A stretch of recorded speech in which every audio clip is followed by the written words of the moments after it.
오병이어의 기적, 지난주에 이어서 두 번째 말씀을 전하겠습니다. 지금 드리는 이야기는 6.25 전쟁 때 일어난 실제 스토리입니다. 인천 산육 작전으로 국군과 연합군이 압록강까지 진격을 했습니다. 그런데 중공군의 인해전술 개입으로 다시 후퇴를 할 수밖에 없었죠. 그때 어떤 한 병사가 그만 자기가 소속된 부대에서 낙오되어서 혼자 남쪽으로 급하게 내려가고 있었습니다. 그는 정말 죽을 힘을 다해 달렸지만 북한군은 그를 바짝 뒤쫓고 있었습니다.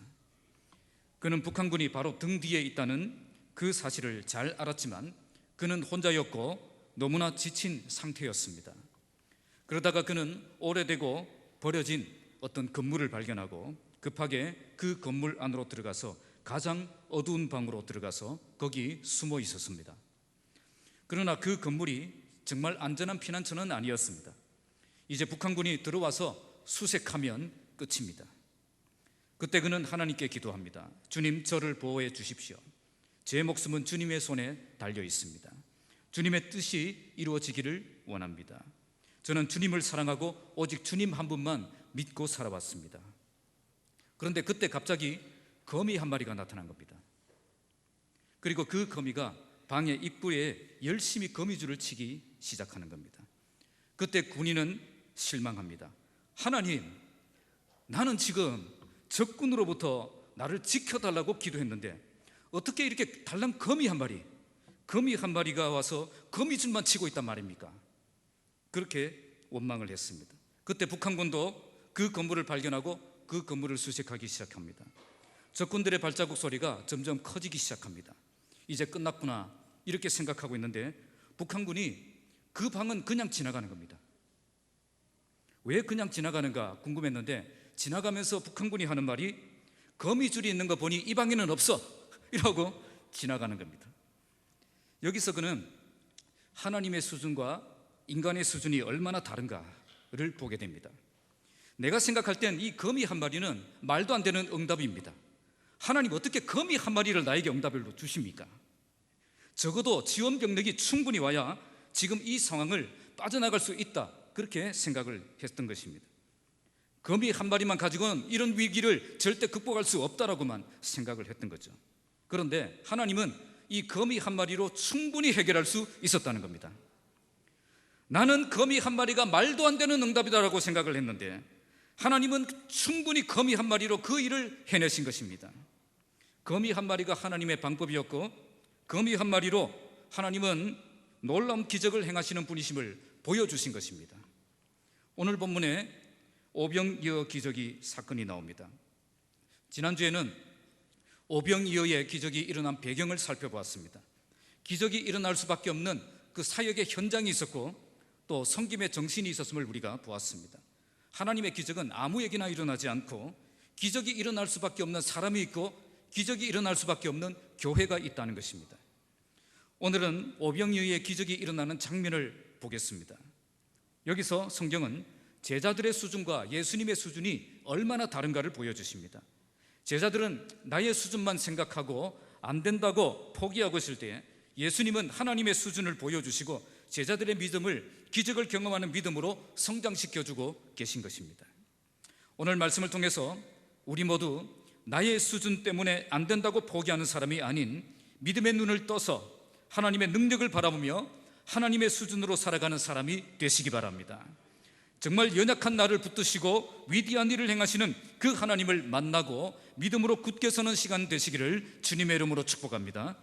자, 먼저 35절에서 37절 말씀은 제자들의 수준을 보여줍니다. 35절 함께 읽겠습니다. 때가 저물어 가매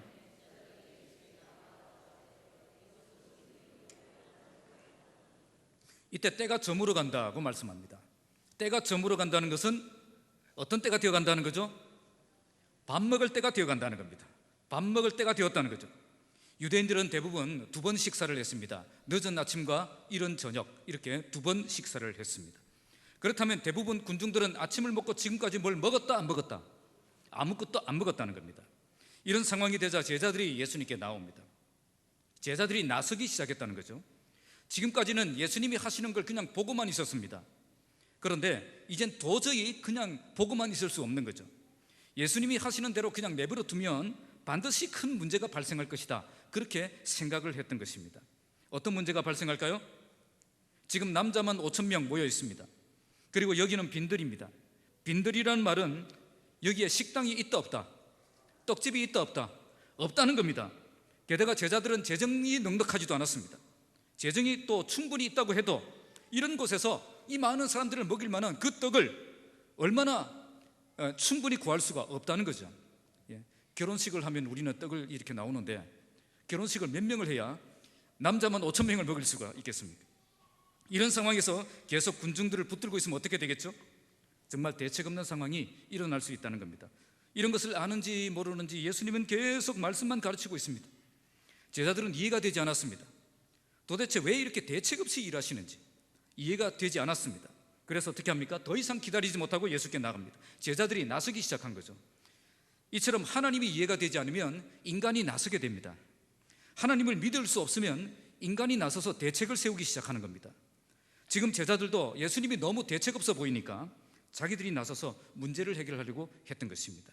그런데 인간이 나서서 문제를 해결하는 수준을 한번 보시기 바랍니다. 지금 제자들은 어떤 수준에서 대책을 세우고 있습니까? 지금 여기는 빈들이고 날도 저물어 가니까 어떻게 해야 된다고 말씀하고 있죠? 자, 36절입니다. 시작. 무리를 보내어 두루 촌과 마을로 가서 무엇을 사 먹게 하옵소서. 자, 이것이 인간의 수준에서 나온 해결책입니다. 물론 지금 이 해결책은 상당히 합리적인 해결책입니다. 지금 우리에게는 이 많은 무리를 먹일 능력이 없으니까 그들을 보내야 된다. 또한 여기는 절대 음식을 구할 수 없으니 여기 말고 다른 곳으로 가야 된다는 거죠. 그러니까 제자들의 생각은 나는 안 됩니다. 그리고 여기서는 안 됩니다. 그 생각으로 충만해 있었던 겁니다. 나에겐 이렇게 많은 무리를 먹일 수 있는 돈이 없으니까 안 된다는 것이고, 또 충분한 돈이 있다고 해도 여기는 그렇게 많은 음식을 구할 수 없는 곳이니까 여기서는 안 됩니다. 그렇게 말했던 것입니다. 그래서 어떻게 하자는 거죠? 내가 할 수 없으니까 스스로 사 먹게 해야 된다. 또 여기서는 절대 안 되니까 다른 곳으로 보내야 된다. 자, 이것이 제자들의 수준입니다. 나의 능력만 보고 나는 안 된다고 생각했고, 나의 조건만 보고 여기서는 안 된다라고 생각했던 것입니다. 결국 제자들이 나서서 문제를 해결하려고 했는데 전부 어떤 해결책이 된 거죠? 우리가 할 수 있습니다, 여기서도 할 수 있습니다, 이런 해결책이었습니까? 우리는 할 수 없습니다, 여기서는 안 됩니다. 매우 합리적인 생각을 가지고 접근했지만 결국 된다는 거예요, 안 된다는 거예요? 안 된다는 쪽으로 생각할 수밖에 없었다는 겁니다. 제자들이 이런 생각으로 충만할 때에 절대 하나님의 기적을 경험하는 삶을 살아갈 수가 없는 것입니다. 나는 안 된다는 생각, 여기서는 안 된다는 생각, 그 생각에는 하나님의 기적이 들어올 틈이 없습니다. 이런 사람들은 항상 어떤 일만 하겠습니까? 내가 할 수 있는 일만 하고요, 여기서만 가능한 일만 할 것이기 때문입니다. 그런 곳에 무슨 기적이 필요합니까? 내가 할 수 있는 일, 여기서도 가능한 일이 무슨 기적이 필요하냐 말이에요. 그건 내 힘으로 다 할 수 있는 일입니다. 내 힘으로 할 수 있기 때문에 하나님을 의지하지 않습니다. 기도하지 않습니다. 그런 일에는 하나님의 도움이 필요하지 않기 때문입니다. 그러나 이런 사람들이 내 힘으로 할 수 없는 일을 만나면 어떻게 됩니까? 나는 안 되니까 다른 사람에게 보내고 여기서는 안 되니까 다른 곳으로 보냅시다. 그렇게 되는 거예요. 지금 제자들도 여기서는 안 되니까 다른 마을로 보내고 우리는 안 되니까 자기들이 알아서 사 먹게 해야 된다고 그렇게 말하고 있었던 것입니다. 그런데 지금 제자들은 자기가 안 되니까 누구도 안 된다고 생각했던 거죠. 예수님도 안 된다고 생각했던 겁니다. 그래서 빨리 이 사람들 다른 마을로 보내야 되고 거기서 자기들이 알아서 무엇이든 사 먹을 수 있게 해야 된다고 말했던 것입니다. 이렇게 대책 없이 그냥 있으면 안 된다는 거예요. 그런데 하나님의 기적이 어디에서 일어나겠습니까? 하나님의 기적이 일어나는 곳은 내가 할 수 없는 곳, 그리고 내가 여기서는 안 되는 일, 거기에서 하나님의 기적이 일어난다는 겁니다.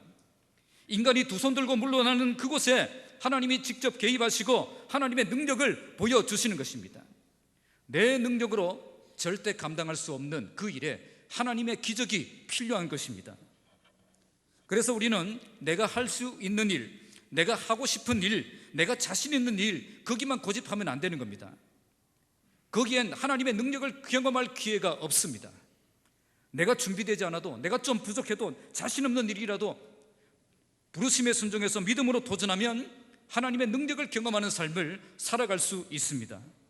지금 제자들은 내 힘으로 감당할 수 없는 일을 만났을 때 그냥 안 된다고 포기하려고 했습니다.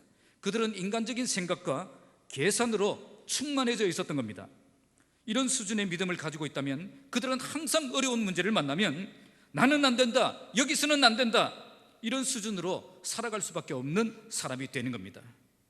그러나 주님은 제자들이 이런 수준에 머물러 있으면 안 된다고 생각하셨습니다.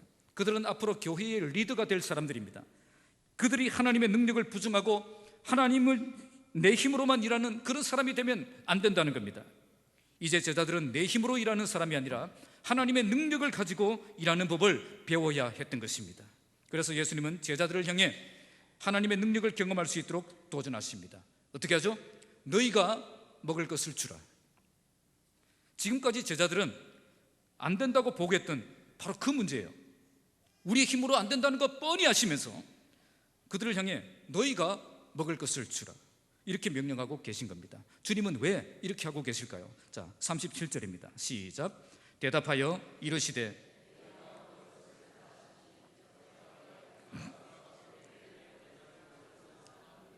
자, 너희가 먹을 것을 주라. 헬라어 동사는 주어가 포함되어 있습니다. 그래서 주어를 따로 쓰지 않습니다. 그런데 주어를 따로 썼다는 것은 강조한 겁니다. 그래서 이 말을 직역하면 너희가가 한 번 더 들어 있습니다. 너희가 먹을 것을 주라. 직역하면 이렇게 됩니다. 너희가 먹을 것을 주라. 이 말씀은 너희가 할 수 있다는 겁니다.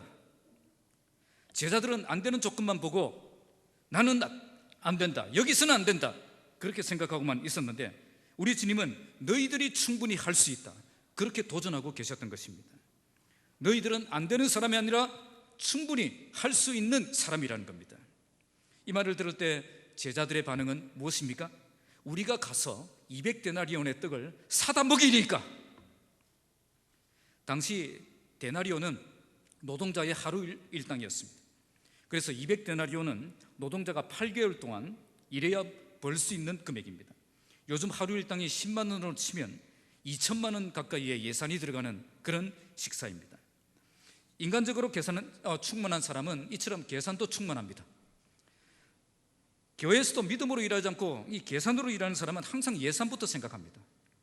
그래서 우리가 충분한 예산이 있으면 시작하고 충분한 예산이 없으면 현실성이 떨어진다 생각하고 무조건 안 된다고 반대하는 겁니다. 그래서 지금 예수님은 너희가 할 수 있다고 도전하시는데 제자들은 우리가 절대 할 수 없다는 것으로 반박하고 있는 거예요. 왜 이렇게 반박하고 있죠? 우리에겐 충분한 그만한 예산이 없다는 겁니다. 자, 이게 제자들의 수준입니다. 내게 능력이 있으면 할 수 있고 내게 능력 없으면 할 수 없다, 그 수준에 머물러 있었던 것입니다. 그러나 주님이 너희가 먹을 것을 주라, 그렇게 하신 것은 단지 너희 능력으로 제주껏 해보라, 그렇게 말씀하신 것이 아니었습니다. 다시 말씀드리면 지금 이 사역은 너희 힘으로 하라는 것이 아니라 하나님의 능력을 끌어와서 하나님의 능력으로 한번 도전해보라고 말씀하신 것입니다. 그러니까 내 능력으로 절대 안 되는 일이니까 여기서 물러나지 말라는 겁니다. 내 힘으로 안 되는 일을 만났을 때 그때 하나님의 능력을 의지해야 된다는 것입니다. 그걸 누가 해야 된다는 거죠? 너희가 해야 된다는 겁니다. 너희가 불가능한 일에 도전하고 너희가 하나님의 기적을 경험하는 주인공이 되라는 것입니다. 그래서 주님의 명령 속에는 하나님의 기적을 경험하라는 초대장이 함께 들어있는 것입니다. 우리 힘으로 감당하기 어려운 그 불가능한 명령 속에는 내가 가능하게 해주겠다는 그 약속이 들어있다는 거죠. 너희 힘으로 하라는 말씀이 아니라 내가 능력으로 함께 해주겠다는 그 약속이 그 명령 속에 들어있다는 것입니다. 그래서 하나님이 하라고 하셨다면 내 조건만 되고 안 된다고 포기할 필요가 없습니다. 우리가 이 명령에 순종해서 나아가면 하나님이 능력으로 함께 해 주신다는 것입니다. 그래서 불가능한 일에 믿음으로 도전할 때 우리는 하나님의 능력을 경험하는 그 현장에 들어갈 수 있는 것입니다. 주님은 우리에게 명령하실 때 우리가 충분히 할 수 있는 일만 명령하지 않으시고 때로는 불가능한 일도 명령하십니다. 이런 명령을 받으면 인간은 갈등하게 됩니다. 내가 이것을 해야 되나 말아야 되나 고민하게 되어집니다. 지금 내가 가진 능력만 생각하기 때문에 하나님의 능력이 함께 하실 것이 눈에 보이지 않는 것입니다. 그러나 이 눈에 아무것도 보이지 않고 이 귀에 아무것도 들리지 않고 이 손에 아무것도 잡히지 않아도 하나님이 함께 하실 것을 믿는 믿음으로 도전하면 하나님의 능력을 경험하는 삶을 살 수가 있습니다. 안 된다고 포기하면 여기서 끝이지만 될 것을 믿으며 도전하면 기적의 주인공이 되는 것입니다. 지금 제자들은 내가 가진 실력만 생각하고 나는 안 된다고 생각하고 여기서는 안 된다고 생각하고 있었습니다. 이런 제자들을 향해서 우리 주님은 너희들도 할 수 있다, 여기서도 할 수 있다, 그 말씀을 하고 있는 것입니다. 왜 가능합니까? 이 모든 것을 가능하게 하신 그 전능하신 하나님이 우리와 함께 하고 계시기 때문입니다. 그래서 정말 하나님을 경험하는 일꾼이 되려면 내 수준과 하나님의 수준이 얼마나 다른가를 알아야 됩니다. 내가 안 되기 때문에 주님도 안 된다고 생각하면 절대 기적을 경험할 수 없습니다. 나는 안 되지만 내게 능력 주시는 자 안에서 내가 모든 것을 할 수 있음을 믿고 나아갈 때 기적을 경험하는 일꾼이 되는 것입니다. 바로 이것이 하나님이 원하시는 수준입니다. 제자들은 이제 나의 수준을 뛰어넘는 일꾼이 되어야 했던 것입니다. 나는 안 되는 사람이 아니라 나도 할 수 있는 사람임을 고백해야 됐고요, 여기서는 안 되는 것이 아니라 이런 악조건 속에서도 충분히 하나님의 역사가 일어날 수 있음을 믿는 그런 일꾼이 되어야 했다는 것입니다. 하나님은 우리가 나의 수준으로 일하는 사람이 아니라 하나님의 수준으로 일하는 사람이 되기를 원하십니다. 이제는 내 힘으로 일하는 사람이 아니라 하나님의 능력으로 일하는 사람이 되라는 것입니다. 그래서 어려운 일에도 도전하고 안 되는 일에도 도전하고 불가능한 일에도 도전하는 일꾼이 되라는 것입니다. 자꾸 인간적인 계산으로 안 된다고 부정적인 말만 하는 일꾼이 되지 말고 내게 능력 주시는 자 안에서 나는 모든 것을 할 수 있음을 고백하며 도전하는 일꾼이 되라는 것입니다. 어떤 악조건 속에서도 하나님이 함께 하시면 우리는 분명히 해낼 수 있음을 믿고 믿음으로 도전하는 그런 일꾼이 되라는 것입니다. 지금까지 우리들 중에는 나는 안 됩니다, 우리 목장은 안 됩니다, 우리 교회는 안 됩니다, 이런 부정적인 일을 말을 하며 하나님의 역사를 가로막았던 적이 많이 있었을 것입니다. 그러나 나는 안 되는 사람이 아닙니다. 우리 목장은 안 되는 목장이 아닙니다. 우리 교회는 안 되는 교회가 아닙니다. 오늘 주님은 너희가 할 수 있다, 그리고 여기서도 할 수 있다고 말씀하셨습니다. 나도 할 수 있습니다. 우리 목장도 할 수 있습니다. 우리 교회도 할 수 있습니다. 돈이 없어도 할 수 있습니다. 사람이 없어도 할 수 있어요. 건물이 없어도 할 수 있습니다. 그걸 보여주신 것이 오병이어의 기적입니다. 거미 한 마리만 있어도 된다는 거예요. 오늘 이 말씀을 통해 지금까지 내 능력만 보고 안 된다고 포기했던 그 일에 내가 다시 한번 새롭게 결단하고 도전하는 시간이 되시기 바랍니다. 이제 나의 수준을 뛰어넘어 하나님의 수준으로 일하는 사람이 되시기 바랍니다. 이젠 하나님의 능력을 끌어와 내 능력으로 삼고 하나님의 능력으로 일하는 일꾼이 되시기를 주님의 이름으로 축복합니다. 자, 두 번째 38절에서 48절 말씀은 예수님의 수준에 대해서 말씀을 하십니다. 자, 38절 읽겠습니다. 시작. 이르시되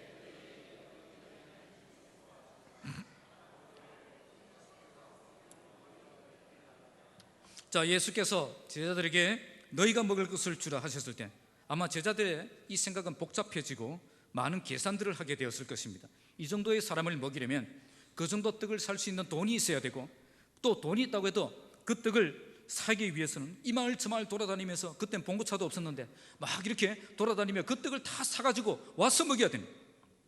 그러니까 이 제자들은 돈이 있어도 문제이고 돈이 없어도 문제인 거예요. 돈이 없으니 아예 떡을 살 수가 없고요, 돈이 있다고 해도 이렇게 많은 사람들을 한꺼번에 먹일 수 있는 그 떡을 어디서 다 구한단 말입니까? 머리가 아찔해지는 순간이죠. 그때 예수님은 뭐라고 말씀하십니까? 너희에게 뭐라고 있다고요? 떡이 몇 개나 있는지 가서 보라. 지금 제자들은 안 될 이유를 찾고 있었어요. 그들은 돈도 없고 돈이 있다고 해도 해결 불가능한 지역, 여기 있었다는 거죠. 그런데 예수님은 무엇을 보라고 하실 거죠? 지금 그들이 가지고 있는 것, 그것을 보라는 겁니다. 바로 이것이 제자들이 그런 보는 것과 예수님이 보시는 게 차이점입니다. 제자들은 지금 그들에게 없는 것, 그것만 생각하고 안 된다, 그렇게 생각을 하고 있었습니다. 그런데 예수님은 지금 그들이 가지고 있지 않는 것을 보신 것이 아니라 그들이 가지고 있는 것을 보라고 말씀하고 있는 것입니다. 그것으로 충분하다는 겁니다. 이것은 무엇을 의미합니까? 우리 주님은 우리가 가지고 있지 않는 것을 가지고 일하시는 분이 아니라 우리가 가지고 있는 그 작은 능력을 통해서 일하신다는 겁니다. 우리는 얼마든지 작아도 된다는 거예요. 내가 아무리 작아도 하나님이 일하시는 데는 아무 문제가 되지 않는다는 겁니다. 왜 그렇습니까? 우리 하나님이 정말 크신 분이시기 때문입니다. 우리가 아무리 작아도 전능하신 그 하나님의 손에 붙들리면 우리는 얼마든지 큰 일을 할 수 있다는 겁니다. 그래서 지금 너희들이 가진 것을 보라고 말씀합니다. 그리고 이것을 가지고 일하라고 하시면 일하면 된다는 거예요. 지금 그들이 가진 것은 떡 5개와 물고기 2마리입니다. 이걸 가지고 뭘 하겠습니까? 이걸로 도대체 뭘 할 수 있다는 말입니까? 이런 부정적인 생각을 가지고 안 된다고 포기하지 말라는 겁니다. 하나님이 하라고 하시면 이걸 가지고도 두려워하지 말고 믿음으로 순종하며 나아가 보라는 겁니다. 하나님의 일은 돈이 있다고, 사람이 있다고, 건물이 있다고 잘할 수 있는 것 아닙니다. 하나님의 일은 내 능력으로 감당할 수 있는 것이 아니라 하나님이 주신 능력으로 감당하는 것입니다. 하나님이 함께 하시면 아무리 작은 능력을 가지고 있어도 크신 하나님의 능력을 경험하며 살아갈 수 있습니다. 그래서 하나님은 우리에게 없는 것을 보라고 하신 것이 아니라 있는 것을 보라고 하신 것입니다. 우리가 자꾸 없는 것을 생각하면 할 수 있는 일이 하나도 없습니다. 그러나 우리에게 있는 것을 찾아내고 그것을 주께 드려 헌신하면 이렇게 연약한 나를 통해서도 위대한 역사가 일어나는 것을 경험하는 삶을 살 수 있다는 겁니다. 많은 사람들이 나는 이래서 안 되고 나는 저래서 안 됩니다, 그렇게 말하고 물러납니다. 내가 이렇게 부족하고 연약한데 어떻게 그런 엄청난 일을 할 수 있겠느냐고 그렇게 생각합니다.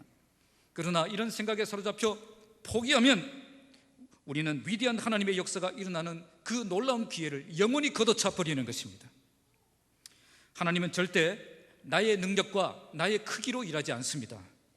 하나님은 하나님의 능력과 하나님의 크기로 일하시는 분이십니다.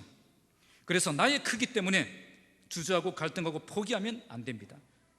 나는 아무리 작아도 크신 하나님의 손에 붙들리면 엄청난 일을 해낼 수 있음을 믿고 믿음으로 도전하며 살아가는 삶을 살아야 되는 것입니다. 그래서 이젠 자꾸 나에게 없는 것 그것만 보려고 하시는 안 됩니다. 이제 나에게 있는 것이 뭔가 그걸 찾아내는 습관을 가져야 됩니다. 안 될 조건을 찾는 것이 아니라 될 조건을 찾는 것입니다. 그리고 아무리 작은 능력을 가졌어도 물러나지 말고 믿음으로 도전하면 하나님이 일하시고 하나님을 경험할 수 있음을 믿고 살아야 되는 것입니다. 하나님은 우리가 가지고 있지 않는 것을 가지고 일하시는 분이 아니라 우리가 가진 작은 능력을 통해 일하십니다. 그래서 내가 작기 때문에 하나님도 작은 하나님으로 생각하면 안 됩니다. 내가 가진 이 작은 것 하나님께 드려 헌신하면 하나님은 이걸 가지고도 놀라운 일을 행하실 수 있음을 믿고 믿음으로 도전하는 삶을 살아가시기 바랍니다. 39절 40절 읽겠습니다. 시작. 제자들에게 명하사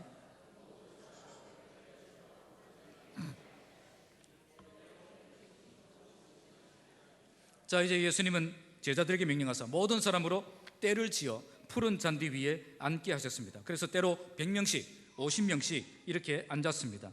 여기서 예수님은 아무 대답도 아무 설명도 하지 않으셨습니다. 그냥 모든 사람들을 그냥 그룹을 지어서 앉게 했었습니다. 여기 앉게 했다는 말의 그 헬라어 원문은 이렇게 비스듬히 이렇게 되어서 이렇게 눕는 자세를 말합니다. 유대인들은 언제 이런 자세를 하느냐? 밥 먹을 때. 밥 먹을 때 유대인들은 이런 자세를 합니다. 예수님이 이런 자세로 다 누이라는 거예요. 이 말은 뭐예요? 지금 뭘 주겠다? 밥을 주겠다는 겁니다. 밥을 줄 테니까 이제 100명씩 50명씩 때로 지어서 이렇게 밥 먹을 준비하고 있으라는 겁니다. 지금 제자들은 뭘 알고 있죠? 지금 제자들은 뭘 알고 있습니까? 우리에겐 밥이 없다는 거예요. 우리에겐 지금 밥이 없다는 걸 알고 있습니다. 그럼에도 불구하고 어떻게 하고 있습니까? 순종하고 있습니다. 때로 100명씩 때로 50명씩 이렇게 앉히는 일을 하고 있다는 거예요. 예수님께 지금 도대체 무슨 일을 하자는 겁니까? 지금 이 일이 얼마나 불가능한 일인지 알고나 계십니까? 그렇게 반박하지 않았습니다. 절대 부정적인 말로 토달지 않고 예수님이 하라고 하시니까 그냥 말없이 묵묵히 순종했다는 거예요. 제자들이 기적을 경험했던 이유가 여기 있습니다. 그들은 분명히 인간적인 생각으로 충만해져 있는 사람들입니다. 이 일이 불가능하다는 것 잘 알고 있습니다. 그러나 예수님의 말씀에 말없이 순종했다는 거예요. 그들은 불가능하기 때문에 절대 하지 않겠다 그렇게 말하지 않았습니다. 해봐야 소용없기 때문에 나는 할 수 없습니다 그렇게 거부하지 않았습니다. 언제 우리에게 기적이 필요합니까? 우리 힘으로 충분히 할 수 있는 그 일에는 하나님의 기적이 필요하지 않습니다. 우리 힘으로 도무지 할 수 없는 그 일에 하나님의 기적이 필요한 것입니다. 그래서 기적은 우리 힘으로 할 수 있는 일에 도전하는 그 사람이 아니라 우리 힘으로 할 수 없는 일에 도전하는 그 사람이 경험할 수 있는 것입니다. 오늘 예수님의 오병이의 기적을 통해서 제자들에게 가르치시고자 하셨던 것은 바로 이것입니다. 제자들은 절대 내가 할 수 있는 일만 하려고 하면 안 된다는 겁니다. 제자들은 내가 할 수 없어도, 내게 능력 없어도, 내가 자신 없어도 주님이 하라고 하시면 도전할 수 있는 사람이 되어야 한다는 것입니다. 왜 그렇습니까? 제자들은 절대 자기 힘으로 일하는 사람이 아니기 때문입니다. 내가 할 수 없기 때문에 하나님도 할 수 없는 것이 아니기 때문입니다. 나는 할 수 없지만 우리 하나님이 능력 주시면 내게 능력 주시는 자 안에서 내가 모든 것을 할 수 있는 사람이 바로 하나님의 사람들이기 때문입니다. 그래서 하나님의 일꾼들은 다 이해할 수 없어도 날마다 순종하며 나아가는 자세를 가지고 살아야 되는 것입니다. 아무리 생각해도 안 되는 일인데 주님이 말씀하시면 내가 나아가리라고 고백하며 나아갈 때 그때 하나님이 일하시는 것을 경험하게 되고 기적의 주인공이 되는 것입니다.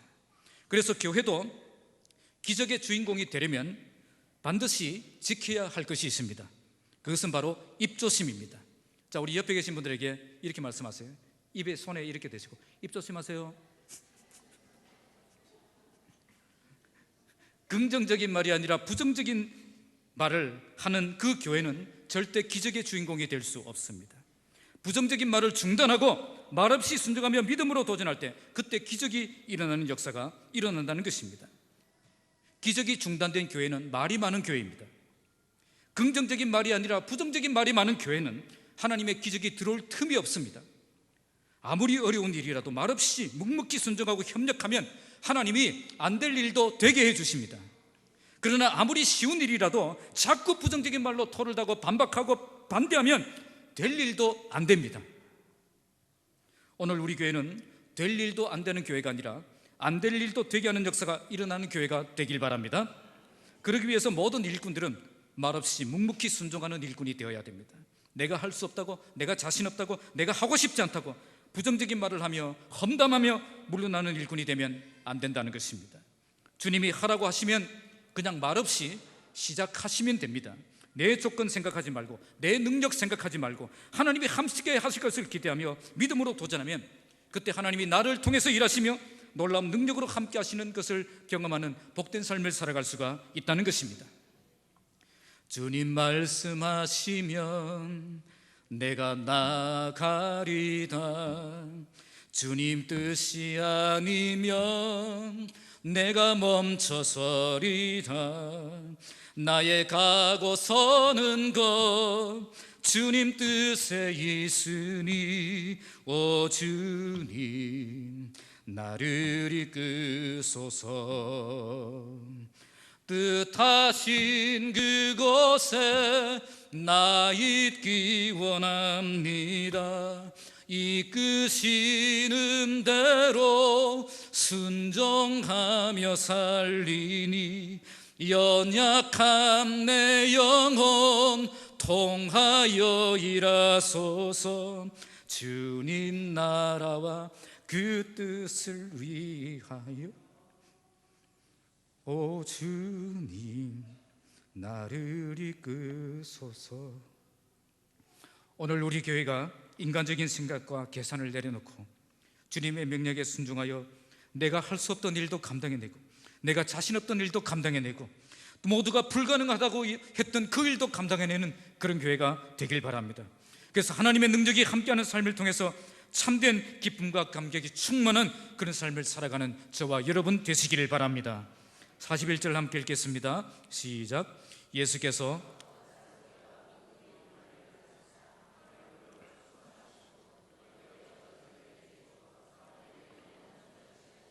또 물고기 2마리도 모든 사람에게 나누시며 예수님은 떡 5개와 물고기 2마리를 가지사 하늘을 우러러 축소하시고 떡을 떼어 제자들에게 주셨습니다. 여기서 예수님이 보여주신 것이 무엇입니까? 떡 5개와 물고기 2마리로 그 일을 하셨다는 겁니다. 떡이 더 돌아오면 하겠습니다. 물고기 더 많아지면 좀 더 잡아오면 그때 일하겠습니다. 그렇게 하신 것 아닙니다. 여기서 우리는 주님이 일하신 방법을 볼 수 있습니다. 주님은 조건을 변화시켜 일하시는 일이 되게 하시는 분이 아니라는 겁니다.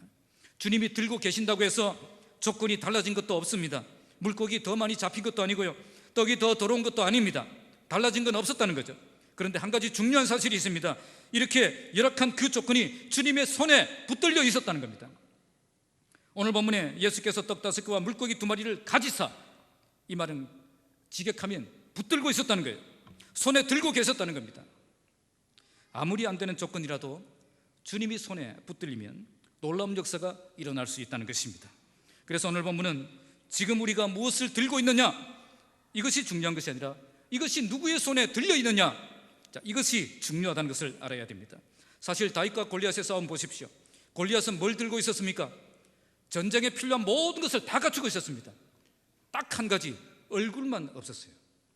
그래서 거기 한 방 맞고 쓰러졌잖아요. 모든 것을 갖추고 있었습니다.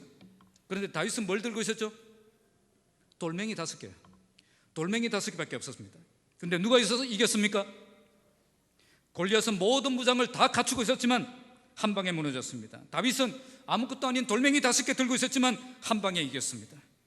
우리는 자꾸 내가 지금 뭘 듣고 있는가, 이걸 보는데 하나님은 그걸 들고 있는 우리가 어떤 사람인가, 그것을 더 중요하게 생각하신다는 거예요. 아무리 대단한 조건을 가지고 있어도 하나님이 함께하지 않는 사람에게 기적은 일어나지 않습니다. 그러나 아무리 열악한 조건을 가지고 있어도 하나님이 함께하시는 그 사람에게 놀라운 기적이 일어나는 것입니다. 그래서 우리가 무엇을 들고 있느냐보다 주님의 손에 붙들린 믿음의 사람이 되는 것이 더 중요한 것입니다. 지금도 우리 주님은 우리의 조건을 변화시켜 우리로 하여금 일하게 하시는 분이 아닙니다. 우리가 주님의 나라를 위해 헌신한다고 해도 우리 주변 상황은 조금도 달라지지 않을 것입니다. 하나님은 우리 주변 상황을 달라지게 만드셔서 나로 일하게 하시는 분이 아니라 내가 달라지게 하셔서 하나님의 그 일을 하게 하신다는 겁니다. 그래서 가장 중요한 것은 조건을 갖추는 것이 아닙니다. 먼저 조건을 갖추면 일이 잘 되는 것이 아니라 내가 달라져야 일이 됩니다. 내가 변화되어야 주님이 함께 하십니다. 내가 주님의 능력의 손에 붙들리면 완전히 달라져서 위대한 사명을 감당하는 놀라운 일꾼이 될 수 있는 것입니다. 이때 주님은 하늘을 우러러 축사하셨습니다. 원문의 뜻은 감사하셨다는 겁니다. 주님은 왜 감사하셨습니까? 유대인의 식사 관습에 따라서 형식적으로 감사기도 드린 것입니까? 그게 아닐 것입니다. 이제 곧 오병이어에 의해 위대한 기적을 행하실 그 하나님을 믿음으로 바라보며 감사기도를 드렸던 것입니다. 자, 우리가 기적을 경험하려면 말조심도 해야 되지만 입조심도 해야 되지만 더욱 조심해야 될 것은 기도를 조심해야 됩니다. 사실 기도를 들어보면 그 사람의 믿음의 수준을 알 수 있습니다. 기도를 들어보면 그 사람의 믿음의 크기가 얼마인지도 알 수 있습니다. 정말 믿음으로 살아가는 사람은 기도의 크기도 다르다는 것입니다. 그런데 어떤 사람들은 기도의 자리에서조차 부정적인 말만 쏟아내고 가버리는 사람이 있습니다. 기도의 자리가 원망, 불평, 한숨, 좌절, 이것이 가득한 거예요. 사실 이렇게 기도해도 우리 하나님은 우리를 품어주시고 위로하시고 또 우리를 통해서 또 놀라운 일을 행하시기도 하십니다. 그러나 참된 기도의 능력은 감사에서 나온다는 것을 알아야 됩니다.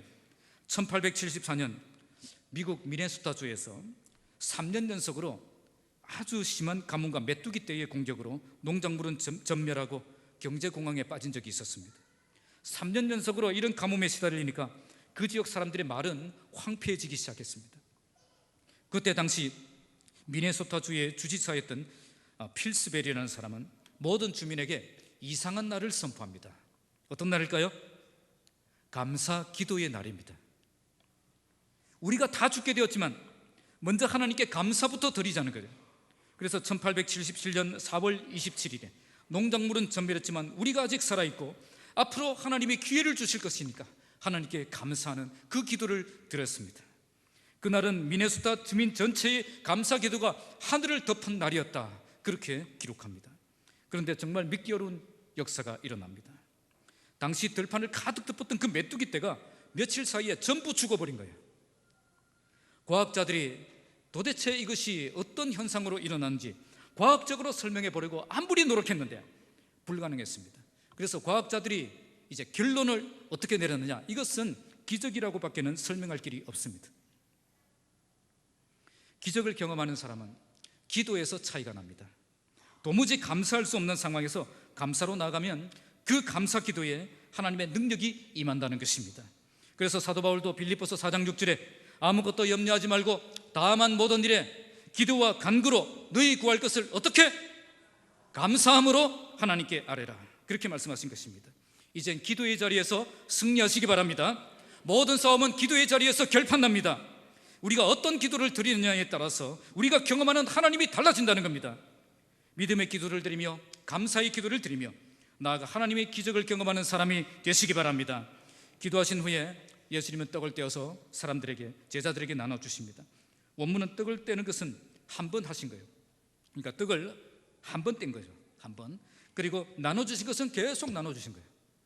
자, 원문은 헬라어 동사는 그렇게 분명히 말하고 있습니다. 자, 원문을 통해서 이 정도 해석하는 정도로 끝내야 됩니다. 당시 떡 몇 개가 어떤 식으로 변화된지, 또 엄청난 양으로 어떻게 증가했는지 상세하게 설명하지 않고 있습니다. 왜 당시 이처럼 놀라운 기적이 일어난 그 상황을 상세하게 설명하지 않았겠습니까? 그것은 제자들이 이걸 본 적이 없어요. 뭐 한다고요? 그때 알바를 했거든요. 서빙 알바를 하고 있었습니다. 그들은 예수님이 주시면 그냥 사람들에게 나눠서 또 오니까 또 있어서 또 들고 나가고, 그러니까 어떻게 해서 그렇게 많아졌는지 한 명도, 12제자 중에 한 명도 본 사람이 없는 거예요. 그래서 사복음서에 다 나오는데 한 복음서에도 상세하게 설명이 안 돼 있는 겁니다. 그렇게 10,000명 이상 사람들에게 알바 서비스를 하다 보니까 이제 어떻게 변화된지 알 수가 없습니다. 그래서 어떻게 정확하게 오병이어의 기적이 일어났는지 확인할 겨를이 없었던 거죠. 그래서 성경에도 자세히 기록되지 않습니다. 만약 우리가 꼭 알아야 될 내용이었다면 성경에도 말씀하셨겠죠. 성경에서 상세히 기록하지 않았다면 우리도 몰라도 된다는 겁니다. 자, 42절 44절 쭉 읽겠습니다. 시작. 다 배불리 먹고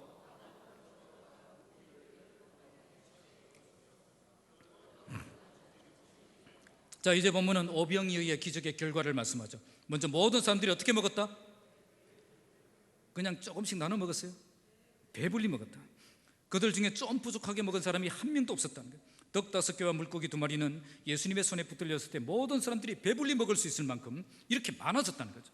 게다가 먹고 남은 것을 모았더니 처음 가졌던 것보다 훨씬 더 많아졌다는 것을 알 수 있습니다. 여기 나온 바구니는 유대인들이 휴대용으로 들고 다니는 이 핸드백이라고 생각하면 돼요.